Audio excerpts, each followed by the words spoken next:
दूर ही रहना नेक बंदो तुम इंसान के भेष में शैतानों से।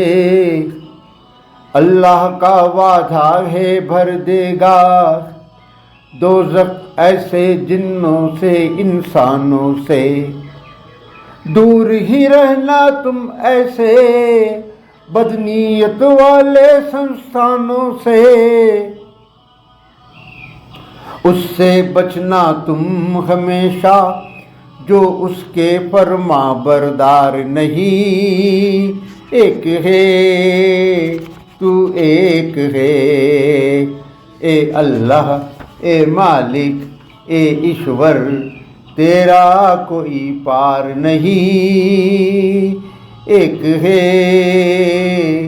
तू एक है।